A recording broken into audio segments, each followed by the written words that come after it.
SCP-1200. Object Class, Safe.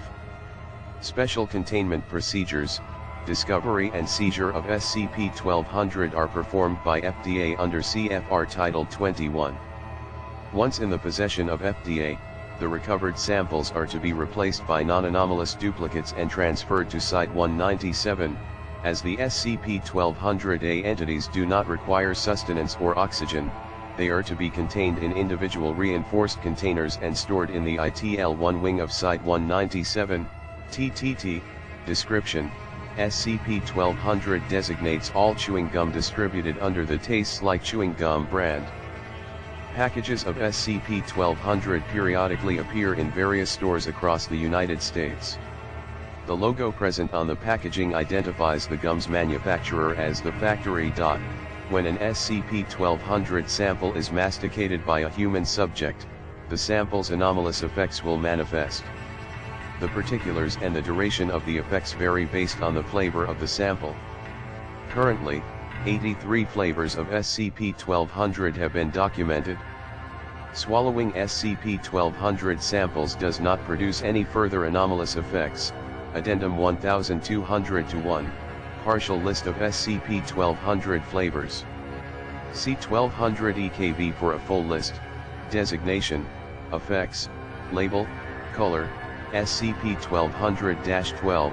Subject's gustatory perception was altered for 28 hours following the consumption of the sample. The subject was unable to discern the taste of consumed food, perceiving a lemon taste instead. Tastes like lemons, lime green. SCP-1200-15. Subject became luminescent, emitting over 40,000 lux of white light. The subject was not harmed by the effect. The effect continued for 20 minutes, after which time its intensity gradually decreased, ceasing fully after an additional 4 minutes. Tastes like sunshine, bright yellow. SCP-1200-29. For 216 minutes, subject was able to rearrange at will segments of her body, both internal and external. The functionality of the affected segments and the health of the subject was not diminished in the process. The alterations were accompanied by secondary changes in seemingly unrelated regions. Due to this, the subject was unable to return to her original body plan. Tastes like Rubik's Cube, multicolored. SCP-1230. 6 corporeal humaniform entities manifested in the vicinity of the subject. The entities did not exhibit sapient behavior, instead mimicking the actions and speech of the subject, guards and researchers, and each other. The entities continued to exist for 6 days, before dissolving into a homogeneous liquid. Subsequent analysis of the liquid revealed it to be a mixture of organic materials, iron particles, and acrylic paint. Tastes like those forgotten, dark blue. SCP-1200-58, polyhedral, crystalline exoskeleton formed around the subject. The resulting object proceeded to levitate at the height of 1.3 meters above the ground. The object remained inert for the next 62 days. After the conclusion of that period, the object broke apart, and the subject emerged unharmed. When debriefed regarding his experience, the subject stated that he was transported to a green meadow, where he met his younger brother. Notably, the subject does not have any living or deceased siblings. Tastes like afterlife, white.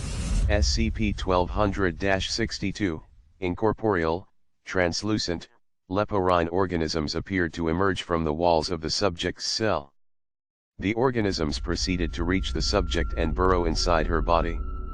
The subject did not react to these events and claimed to be unable to perceive the entities. Video recordings of the incident did not show any anomalous activity. The subject expired 11 days later due to exsanguination. No injuries have been found on the body. To date, this is the only known fatality caused by the effects of an SCP-1200 sample. Tastes like moon's shadow, red. Addendum 1200-2.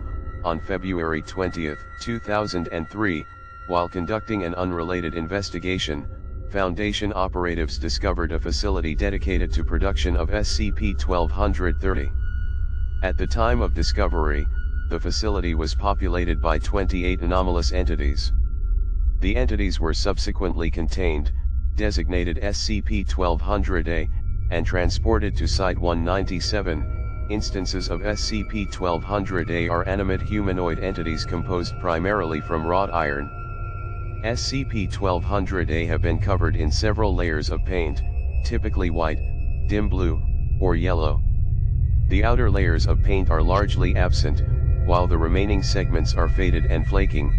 The underlaying material is showing signs of oxidation. In the center of SCP-1200-A's head is a large circular opening.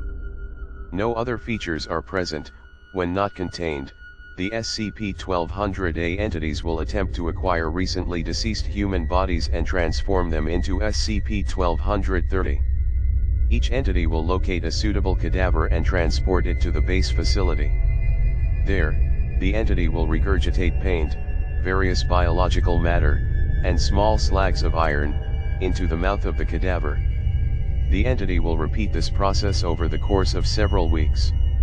Eventually, the body will liquefy, forming a dense homogeneous liquid, which will disappear via unknown means soon after. Chemical analysis of the liquid identifies it as the substance constituting 80% of SCP-1230 samples contents. Addendum 1200-3, cross-reference analysis of the Foundation archives returned a relevant phone call. The call was made on June 2, 1999 from a payphone located 2 kilometers from the SCP-1200 base facility. A single unidentified male voice can be heard on the recording. The transcript of the recording follows. "Hey Rick, this is Davis, I'm all done with the psychopomps here. We redirected the output to the location you wanted, weren't any problems there. The goo should start arriving to you shortly. About your other order, Morton spotted some nano-hives in Budapest. I'm heading out there tomorrow. They should do nicely for your task. After some tinkering, make sure there won't be any issues with my payment this time. If your contacts at the factory are unwilling, I can always find someone else. Call you in 2 weeks." Addendum 1200-4, on August 24, 2003, 2 days after dismantling of the SCP-1200 base facility was concluded, packages containing a previously unknown flavor of SCP-1200 arrived to several non-clandestine Foundation facilities. The testing results are included below. SCP-1200-83, no anomalous effects observed, tastes like normalcy, colorless.